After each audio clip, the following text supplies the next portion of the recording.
All right, welcome back. It's exactly 13:48. The Madlanga Commission reconvenes at exactly 2 p.m. After the lunch break, we've heard from the Commission that the testimony of General Fannie Masemola will now focus on the arrest of Katiso Molefe and then the arrest of Cat Matlala. Dr. Willem Else, Senior Training Coordinator at the Institute of Security Studies, joins us yet again to build up to 2 p.m. Good afternoon yet again, Doctor. Now, after lunch, the names of two figures that have become quite well known in South Africa following their arrest, that's Katiso Molefe and Cat Matlala, will now be discussed.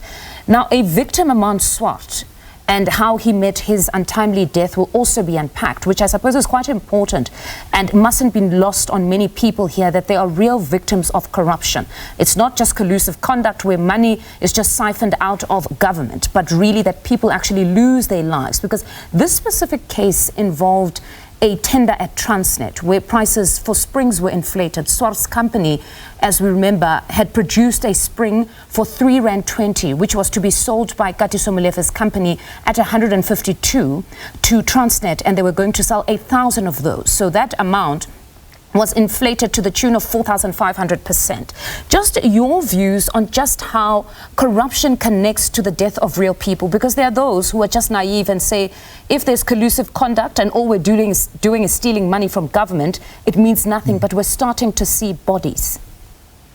Of course, yeah, and it's very important that you mention it. You know, cancer is one of corruption is almost like a cancer.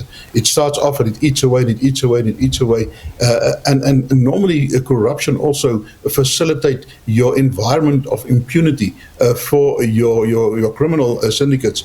And at the end of the day, it goes deep and deep, and then life becomes very cheap. Because we see that it seems because of this environment of impunity that they created for themselves, they seem to have lost their fear and the respect for the law and also for consequences. So that is one of the things that we saw here with the Armand Swart case and how it eventually led to his death. But we also see with the many other assassinations that there are. We saw with the assassination of the auditors in recent weeks. Also, it seems that these criminals, they just go out, and it starts off with corruption, start out with pressure, and at the end of the day, if they see they cannot silence these people, they resort to violence. Commissioner Fannie Masemola has made reference to these specific arrests, that's Katiso Molefe as well as Cat Matlala, saying that would lend credence to that statement of saying that or at least the political killings task team was successful. Their success was actually unmatched. But if we had to look at the timelines, those arrests were effected a bit later on. There were perhaps issues where at least there was some sort of a lull, according to the minister.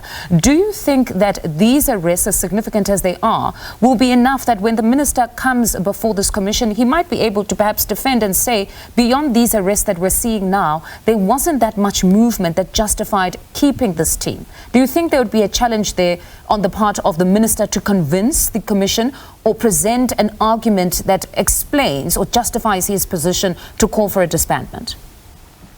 Yeah, of course. You know, it started off with the allegations by General Mokwanazi, and then he came to the commission to actually put his case, provide some of his proof and evidence that will be tested, of course. And now with the National Commissioner also building on that. So the evidence leaders seem to have built this case, but also now the arrest of these two prominent people that provide some credibility to them. But as you also mentioned, you know, there were many arrests before that, and also immediately after the dockets were returned to KZN according to Mokwanazi's testimony, there were some prominent arrests there as well. So yeah, the minister will come out and he will have to defend himself, and we believe that he will put out his evidence there and try to convince the commission that he was right. So yeah, that is early days, but that is how it's developing.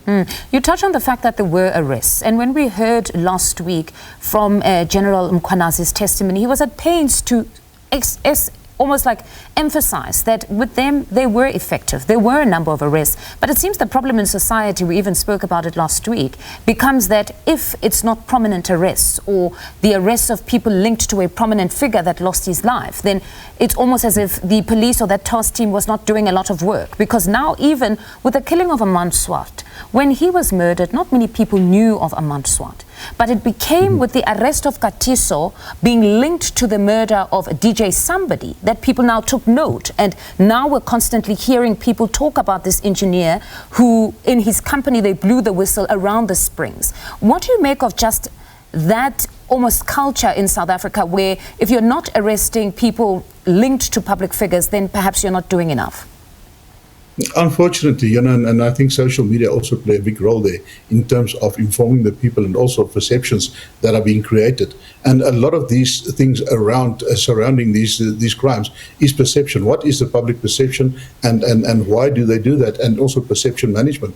So that is why it is important at the end of the day to highlight all these different murders and to try to connect the dots between them, like you said here in the Molefe case.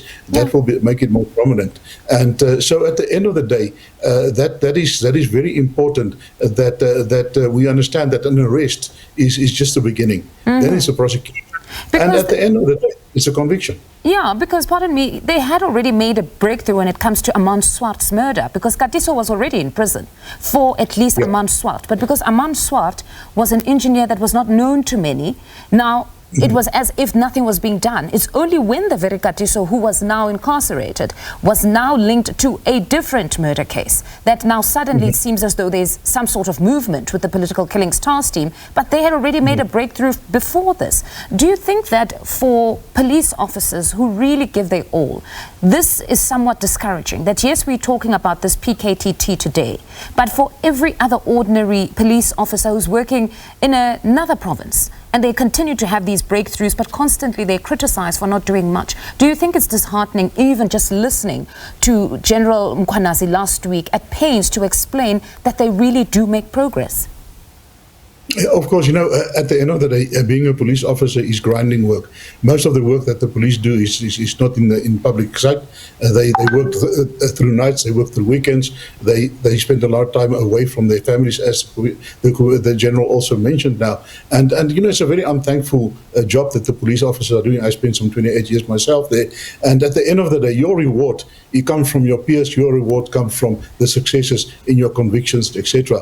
And anything else is actually just a bonus. But if they get and receive their accolades and also their praise from a more public foundation, I think it will go a long way to restore the trust of the policemen in the system and to up their morale, but also to restore the trust of the public into the police. Doctor, I see those live visuals there. It seems that General Fannie Masemola is already now on the stand, and as we know, the Commission has been quite prompt when it comes to time.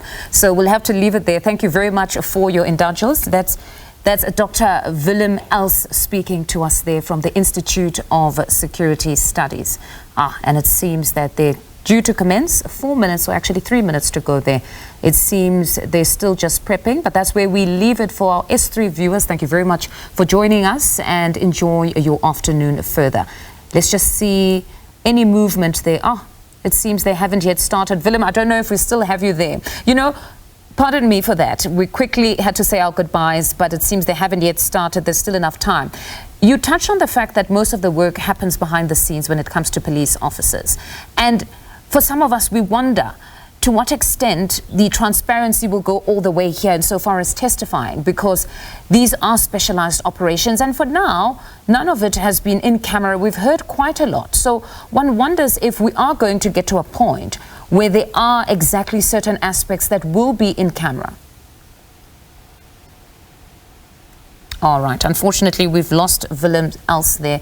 He's, of course, from the Institute for Security Studies. Quite a lot to get through now, as we've heard from the commissioners a bit earlier on, just before they adjourned for break, that at this point, the focus will now be on testimony from National Police Commissioner General Fannie Masemola, speaking on the arrest of Katiso Molefe and then subsequent arrest of Cat Matlala. There he is now, just going through his notes. So any moment, he'll be starting. Let's listen in.